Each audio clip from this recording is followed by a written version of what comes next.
Collegium system में मुझे लगता है कि हमारा देश के अलावा कहीं पे भी इस तरह का सिस्टम नहीं है। और कॉलेजियम सिस्टम कोई ट्रांसपेरेंसी नहीं होती है उसमें।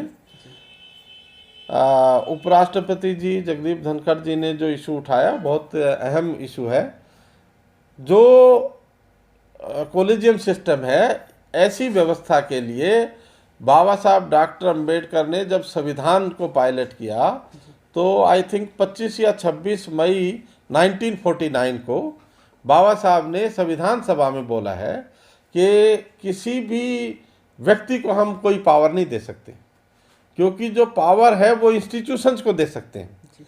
और ये अपॉइंटमेंट की जो पावर है ये एग्जीक्यूटिव के पास पूरी दुनिया में है।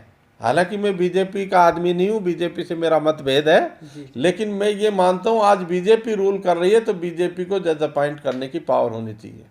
कल को अगर पीपल्स पार्टी आ जाती है तो उसको भी जज अपॉइंट करने की पावर होनी चाहिए।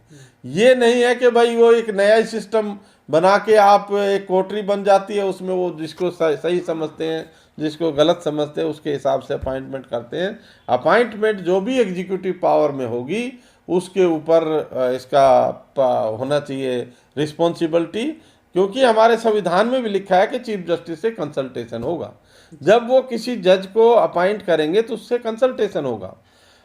HR भारद्वाज साहब जब कानून मंत्री थे, हम उनके पास जाते थे तो वो ऐसा बताते थे केवल 2 ऐसे एग्जाम्पल हैं जिनमें जुडिशरी की कंसल्टेशन के बगैर अपॉइंटमेंट हुई, जो जब ये सिस्टम आया उससे पहले। ऐसा नहीं है कि वो कोई एग्जीक्यूटिव गवर्नमेंट अपनी मन मर्जी से अपॉइंट कर रहा था, तब भी जुडिशरी का उतना ही रोल था। और मुझे लगता है आज भी जो ज़्यादा जो अपॉइंटमेंट हो रही हैं वो जो भी पार्टी पावर में होती है उसके हिसाब से होती है। लेकिन ये गिव एंड टेक का एक नेगोशिएशन करने के लिए ये इशू उठ रहा है और मुझे लगता है कि जुडिशरी को ये पावर छोड़ देनी चाहिए और जुडिशरी को डिसीजन मेकिंग में काम करना चाहिए।